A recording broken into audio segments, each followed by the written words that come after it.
Anisha, can you tell me what are optimal currency areas? Sure. So it's basically like a group of countries where efficiency is maximized when they share a common currency.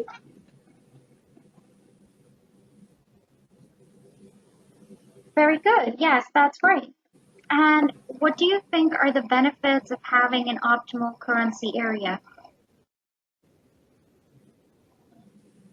So I think the benefits are that it results in a lot of trade creation, and it's easier for countries to trade with each other because there's no transaction costs and wait, let me get mine. Yeah, there's also price transparency because now you can compare the prices of goods in one country to another country because they're now in the same currency. You don't have to convert currencies to figure out where you're getting the best deal. There's also, I think, higher FDI because it's easier for overseas investors to invest in multiple countries with the same currency.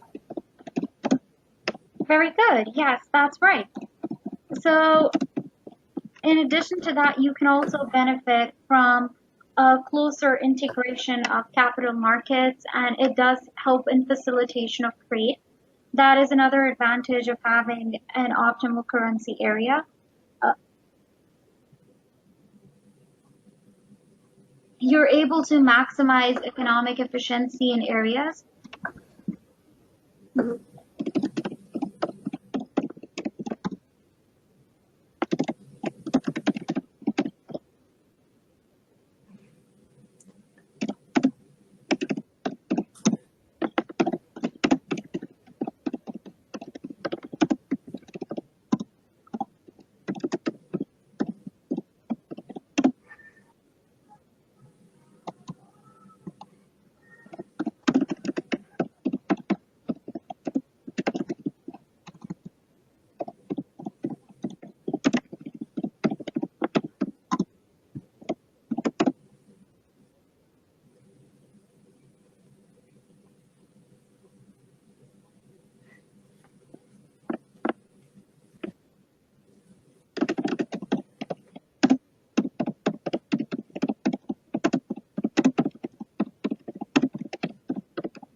All right, do you have any more benefits in mind that we could add to the list?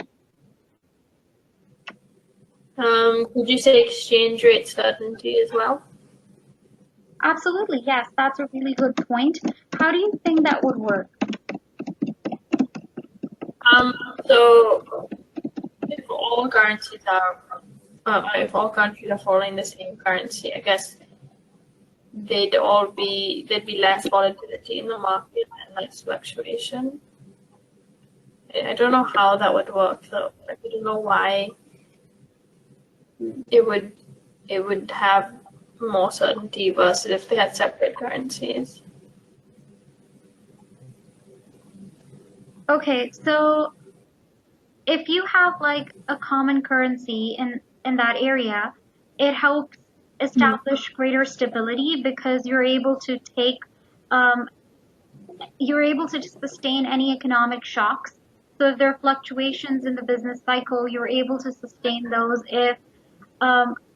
So you have a greater backing because all the countries work together to support any fluctuations in the exchange rate. Oh, okay, got it.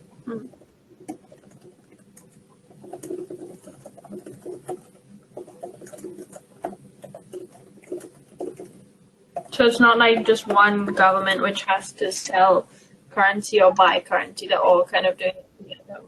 Absolutely, yes, that's right. Okay.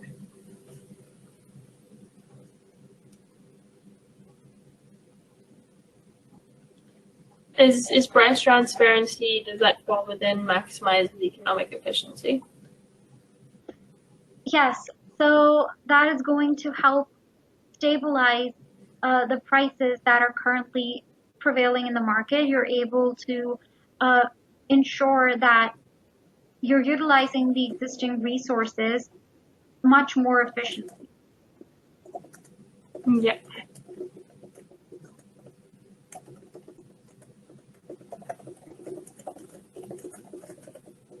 Okay, so I think it's important that we look into the 4 criteria that are necessary for an optimum currency area. So if you want to establish an optimum currency area, you need to take into account 4 criteria that could help create an optimal currency area. So we're going to look into those.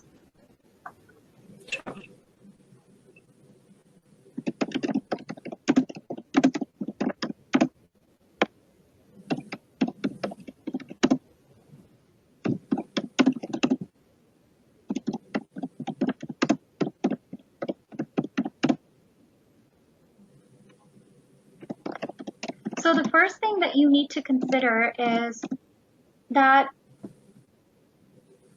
the economies should have a large and integrated labor market so that workers can move freely throughout the area and they can smooth out the unemployment that exists in the zones of that area. How do you think that would help?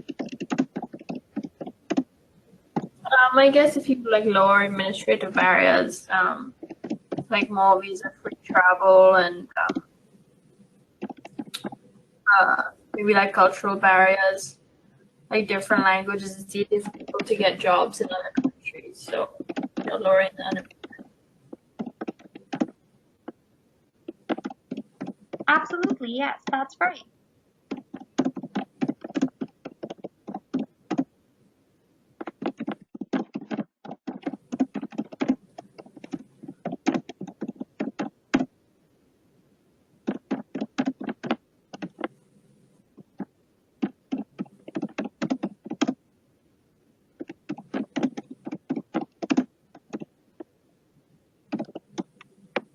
Okay, so I'm just going to zoom out and then zoom back in.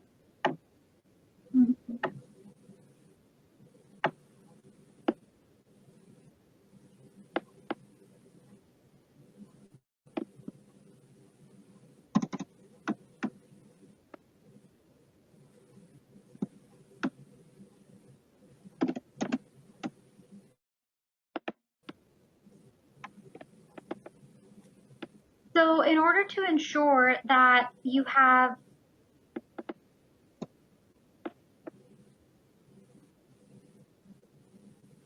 growth in trade, it's important that there's flexibility of prices and wages so that it's easier to move capital from one point to another point, and you can easily remove any trade imbalances that exist in the process.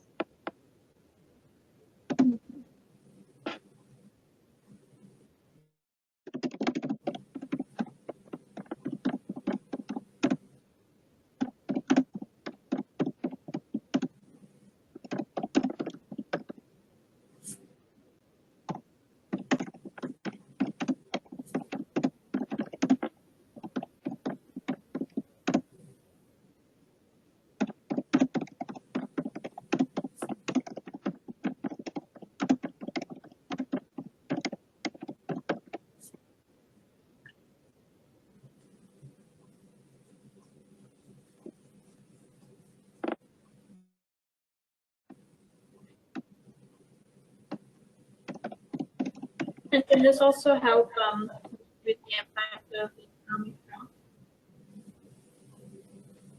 growth? Sorry, could You have price and wage. Yeah, I was just saying that if you have price and wage flexibility, does this also help distribute the impact of economic shocks? Yes, that's right. So the participating regions that decide to create an optimal currency area, they need to have similar business cycles. So if they have similar business cycles, then that helps in avoiding a huge shock in one part of in one particular area. So they're able to take the shock together if their business cycles are in sync. Yeah.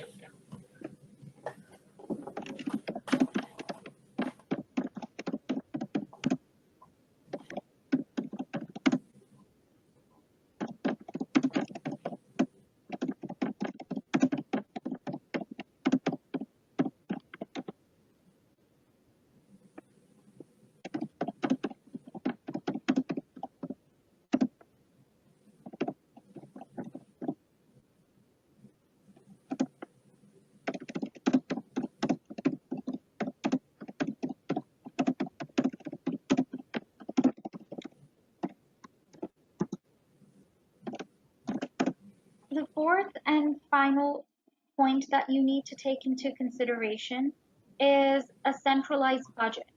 So countries that have a centralized budget or control to redistribute wealth are able to benefit more from creation of an optimal currency area.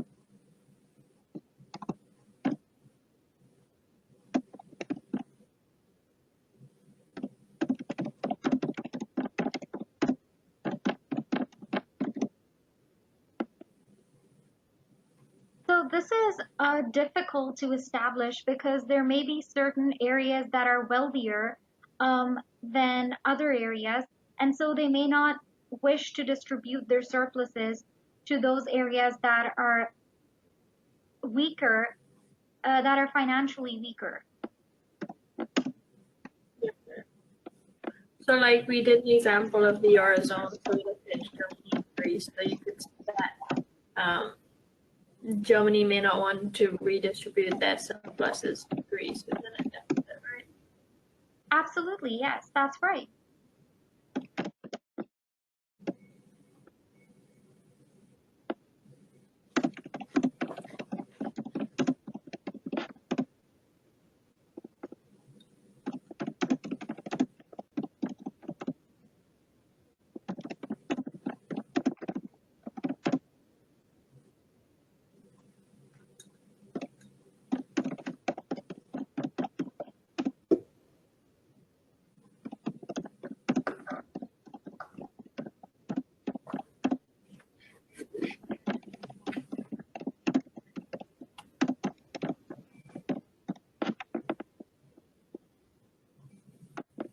All right, so Anisha, I hope that you were clear on the four criteria that must be taken into consideration once countries decide to create an optimum currency area. Yeah, I understand them. Okay.